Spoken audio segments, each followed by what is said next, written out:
Monde numérique. Le débrief transatlantique. Salut Bruno Guglielminetti. Salut Jérôme Colombin. Bruno, cette semaine, on a l'impression que nos amis les GAFAM, c'est-à-dire les géants de la tech, se prennent un peu une douche froide, avec une grosse séquence judiciaire. C'est d'abord Meta qui est devant ses juges, Mark Zuckerberg qui doit s'expliquer sur le rachat de WhatsApp, d'Instagram, est-ce que ça a contribué à étouffer la concurrence, et puis plus récemment, c'est Google qui également vient de se prendre une décision assez violente, également pour des accusations de position monopolistique. On a l'impression que finalement ils sont plus fragiles qu'ils en avaient l'air, ces géants de la tech. Ben oui, parce que tout ça se passe dans un contexte où on avait l'impression que maintenant, les grands patrons des GAFAM étaient les plus grands copains du président américain et qu'ils étaient à l'abri ou des enquêtes du Congrès ou des poursuites ou des enquêtes là, du ministère du Commerce. Ben non, faut croire que... Mais bon, ça n'a pas été entamé la semaine dernière non plus. Là. Je pense à Google, l'histoire, ça faisait longtemps que ça roulait. C'est le deuxième jugement dans ce domaine-là. Puis dans le cas de Facebook, l'enquête avait démarré en 2020. Donc, 2020, ouais. Ouais. Et puis, donc, c'est pour dire qu'il y a un contexte presque historique à cette histoire-là, mais donc on est en train, justement cette semaine, puis tu vas bien le rappeler, de voir deux géants être ramenés devant les élus à essayer d'expliquer ce qu'ils ont fait. Dans le cas de Facebook, évidemment, c'est d'avoir acheté Instagram et WhatsApp, plutôt que de vivre avec leur concurrence. Ils ont tout simplement décidé de valait mieux les acheter qu'essayer de lutter contre eux. Alors, évidemment, c'est une pratique antitrust ou antimonopolistique là, qui est douteuse. Et là, c'était le temps de venir expliquer cette démarche-là. Il faudra voir c'est une pratique plutôt monopolistique, tu veux dire? Oui, pardon, oui. Et donc, c'est ça. Et c'est donc les lois antimonopolistiques là, qui font le décor de ça, qui sont la toile de fond de cette histoire-là. Puis, de l'autre côté, on est encore aussi avec un autre géant, je pense à Google, qui, lui, pour une deuxième fois, se voyait ramener devant les juges parce que l'été passé, en août 2024, ils avaient été reconnus de pratiques monopolistiques. Et là encore, cette semaine, on voit que c'est en Virginie là, que ça s'est passé. Encore de condamnation pour, d'une part, pratique monopolistique dans le contexte de Chrome, où il y a que lui qui règne dans ce contexte-là. Puis aussi, c'est toute la création d'un écosystème pour s'assurer que les annonceurs allaient être autant dans l'environnement de Google que aussi à l'extérieur sur le web, allaient être tributaires du bon vouloir et de la mécanique de Google. Parce que je te rappelle qu'ils ont acheté DoubleClick il y a à une certaine époque, et eux, qui étaient les gros joueurs de la publicité sur le web en général, et que là, Google et DoubleClick, quand tu mets tout ça ensemble, tu as un bon pourcentage de la toile ou des bannières qui sont disponibles dans l'écosystème. Bref, c'est une machine de guerre. Oui, c'est une machine de guerre. Alors là, ils se disent, il y a un moment donné, le gouvernement a dit peut-être que ça suffit. Ouais. Alors là, on siffle la fin de la récré, comme on dit en France. Alors, exactement. Alors là, ils ont été trouvés coupables, mais là, reste à voir quelles seront les conséquences. Du côté du gouvernement américain, on demande carrément à ce que Google soit retiré de Chrome et donc que par défaut, là, on puisse choisir notre moteur de recherche dans l'environnement du furteur Chrome. Puis de l'autre côté, qu'il y ait la partie vente de publicité qui soit retirée de Google, qui soit vendue à quelqu'un d'autre.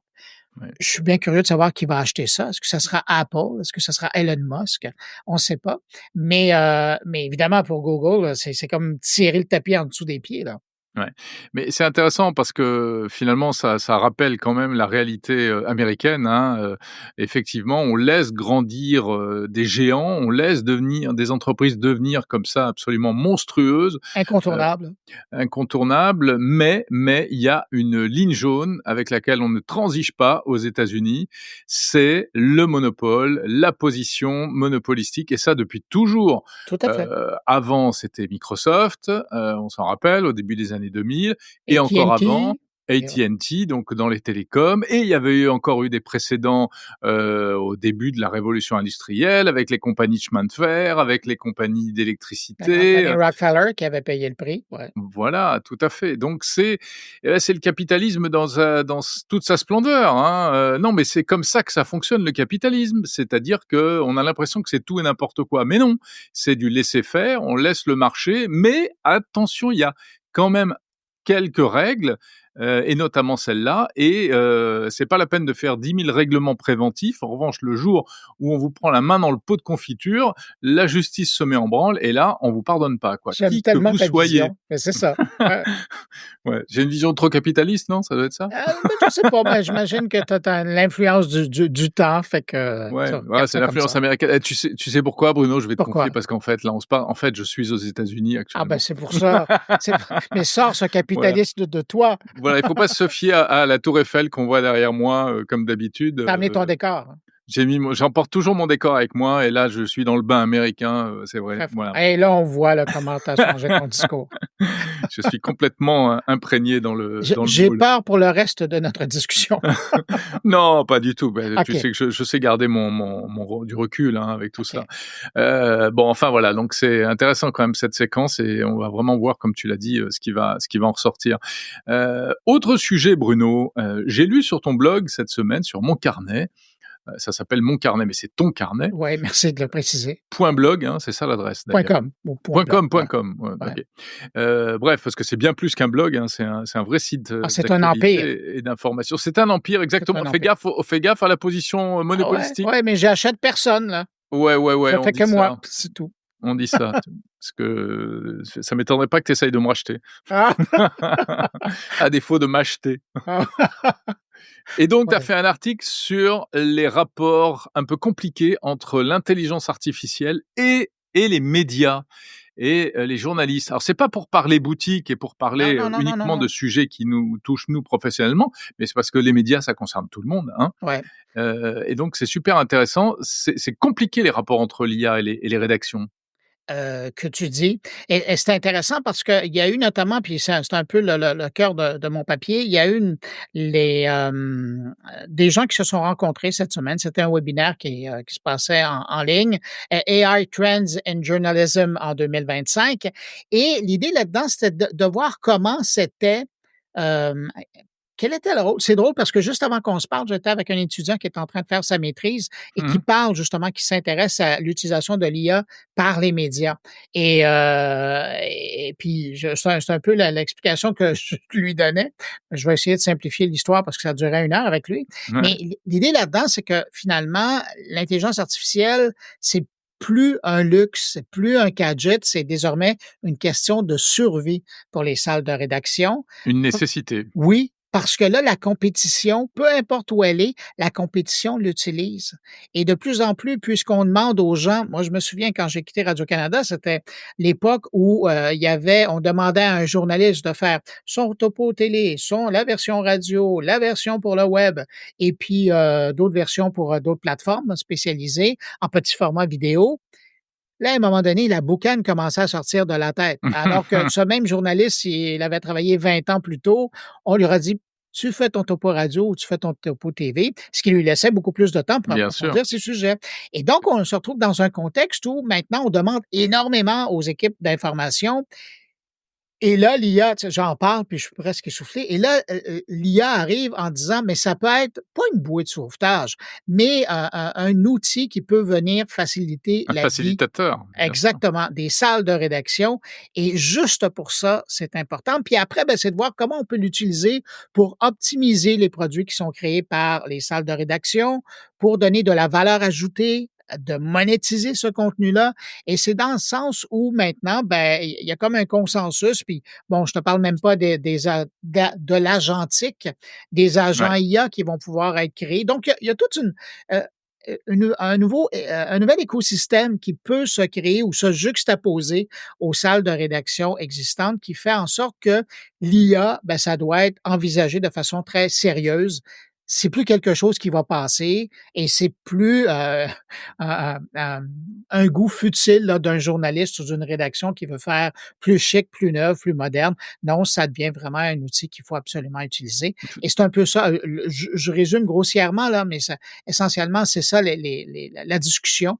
Et puis d'ailleurs, je mets un hyperlien vers tout le webinaire qui est offert, qu'on peut écouter ou lire en ligne. Et c'est offert par le World Association of News Publishers qui font un bon topo. Puis ça arrive au même moment où, en Italie, se tenait une rencontre, là, le Festival de journalisme. Et puis aussi, moi, j'écoutais les échos là, de ce qui sortait de la rencontre et l'IA est en train d'entrer dans les salles de nouvelles. Mais c'est normal, Ah c'est oui? normal et ce qui n'est pas normal, c'est, de ne pas, accueillir cette entrée de l'IA, d'être uniquement sur les défensives et le problème, j'ai l'impression qu'on confond un peu la prise en compte des risques, parce qu'il y en a Ah ouais. effectivement, avec, l'adoption ou pas. Il faut savoir ce que peut faire l'IA. Effectivement, elle peut poser des problèmes et le principal problème, notamment pour l'information c'est-à-dire qu'au début, on a, dans beaucoup de médias ont considéré que l'IA, c'était un générateur d'informations. C'était une sorte de Wikipédia interactif et puis dès qu'on va sur ChatGPT ou autre, on s'aperçoit que parfois il dit n'importe quoi. Donc, là, oh là là, mon Dieu, ce n'est pas possible, on ne peut pas faire entrer un outil comme ça dans une rédaction. Si c'est pour générer du contenu, il va générer n'importe quoi. C'est la fin des haricots. Mais on le sait, c'est le postulat, on le sait depuis 2023 que l'IA hallucine. Mais elle fait aussi plein d'autres choses. Elle peut réécrire des articles dans des formats divers, elle peut servir à collecter de l'information. Il y a l'IA agentique dont tu parles qui va permettre d'automatiser des tas de process parce qu'il faut savoir que produire de l'information aujourd'hui sur des tas de canaux différents, eh bien, c'est compliqué et c'est des tâches qui sont pas très Ouais, c'est valorisantes. laborieux. Ouais, ouais. C'est du copier-coller, c'est de la transformation, c'est du clic, c'est du machin, c'est de l'upload et c'est bête, quoi et là, effectivement, on attend beaucoup de l'IA et moi, je l'ai vu ici en France, il y a eu quand même de la part des grands médias une attitude très, très, prudente, mais plus que prudente, un peu, c'est récalcitrante en fait, par rapport à l'IA, alors qu'ils auraient dû se jeter là-dessus. Après bon, voilà, moi je vais, on qui aime bien châtie bien, les médias sont très conservateurs. Voilà. Non, mais c'est vrai, Ouais, ouais, ouais, tout à fait. c'est pas des entreprises basées sur l'innovation. Non. C'est des gens, des journalistes qui sont enfermés dans leur process et cetera et il faut pas changer, il faut surtout pas, l'innovation, attention, c'est dangereux, on sait pas ce qui se cache derrière et tout. Donc il y a pas enfin moi je l'ai vécu toute ma carrière, à la radio, hein. Ben, écoute, Jérôme, Quand j'ai pense commencé juste à à faire des ouais pardon, tu vois, quand j'ai commencé à faire des interviews en MP3 avec un téléphone ou à me connecter de chez moi pour, voilà, on me regardait avec des gros yeux, quoi. ouais. Non, puis j'allais dire, pense juste à l'arrivée de l'internet dans la salle de rédaction. Ouais, ah Ça bah oui, ça on peut en parler. c'était le jour et la nuit. Moi, je me souviens encore de discussions que j'avais avec des journalistes, qui mettaient pour la première fois leurs fesses devant le siège qui donnait à l'ordinateur le seul ordinateur qui était branché au World Wide Web à l'époque Mmh et mh. puis ces gens-là, utilisaient le web comme si c'était un fil de presse. Il fallait leur dire que c'était pas un fil de presse. Ça Exactement, te donnait accès à n'importe quoi. Et voilà. donc, fallait que tu le traites comme un journaliste qui allait accéder à de l'information. Fallait que tu valides. Fallait que tu contre-valides ce que Et tu ouais, il avais faut une approche critique. Il fallait une approche exactement. critique dès le départ et c'est exactement la même chose avec l'IA aujourd'hui. Et voilà. Alors après, bon, ça peut entraîner des changements de métier, hein, mais ça, on l'a déjà évoqué ensemble. On va peut-être tous devenir, et pas seulement dans les médias, dans des tas de branches professionnelles, on va peut-être devenir de plus en plus des correcteurs d'IA, en Tout à fait. fait. Notre boulot, Ben, ça va être de corriger les IA. mais c'est intéressant que tu dises ça parce que j'expliquais à cet étudiant qui est en train de faire son doctorat que j'ai dit: «Moi, j'ai beaucoup plus un rôle de chef de section ou de pupitre ou de rédacteur en chef Mmh. par Ça, c'est rapport ton au côté texte». militaire un peu, hein, ton Oui, côté oui, oui, oui, tout à oui, fait. voilà. On n'est pas loin des États-Unis, c'est ça qui arrive, hein. Mais donc, puis on est en guerre commerciale, alors Ouais. évidemment, là, on se prépare. Oui, du coup, tu as remis le treillis, toi, hein? Exactement. Mmh. Il est prêt, il est juste à côté. Bon. Mais donc, l'idée là-dedans, c'est que je suis beaucoup plus dans la correction, la supervision des textes qui peuvent être créés que de les rédiger moi-même. Ouais, Et ce qui bien sûr, permet de couvrir l'actualité de façon ouais. beaucoup plus complète et de rendre un produit qui est beaucoup plus attrayant et beaucoup plus complet que si je devais me taper toute la rédaction. Ouais, mais alors après, il y a des choses qui sont quand même surprenantes, il faut le dire. Je ne sais pas si toi tu l'as constaté parce que voilà, on va pas se cacher, toi et moi, on écrit des articles avec des IA, Oui. hein, mais voilà, c'est avec les informations qu'on lui donne au départ, on repasse par derrière et tout. Mais il y a un truc étonnant, c'est que moi, plusieurs fois, il m'a sorti par exemple des titres qui étaient excellents Ah ben, des et bien qui étaient meilleurs titres que les miens. et tout à fait, qui étaient bien meilleurs que ce que moi j'aurais pu trouver. Ben, Jérôme, à tous les jours, j'ai mon 120 secondes de tech. Ouais, D'ailleurs, je vous invite à l'écouter. Mais bah, donc, bien le sûr. 120 secondes de tech, là, à tous les jours, moi, c'est fini de me casser la nénette de dire, parce que j'ai un sommaire, je dois trouver des titres pour chaque nouvelle pour annoncer le Et bulletin. ça, c'est un métier, ça s'appelait dans le temps secrétaire de rédaction. Ouais, ou sinon, chez nous, Heu on appelait ça un titreur. Bon. Ou un titreur, ouais, voilà. Enfin, c'était un M- métier à part entière. C'est des gens qui Oui, faisaient que ça toute la journée, donc c'était des machines. Ils étaient et, et, hyper bons, mais et moi, je suis tellement pourri à ça, là. Et alors, tu as un spécialiste qui est là tous les soirs. Quand j'ai trouvé tous mes nouvelles, je lui donne. Alors, génère-moi un titre pour chaque nouvelle. Et eh c'est oui. toujours, puis évidemment, il est toujours généreux, puis plus court. Et puis là, après, fou, il me retravaille ça et Mmh ça mh. fait des titres qui sont vachement accrocheurs. Voilà. Ah Le oui, non, non. La seule chose, c'est qu'il faut rien laisser passer Ah sans non, avoir corrigé, c'est regardé. ça, Est-ce c'est que c'est ça. ce que je voulais dire? Et cetera, et cetera. Bon, enfin voilà. De quoi parles-tu cette semaine dans ton carnet, mon cher Bruno? Quelle question intéressante de ta part et intéressée.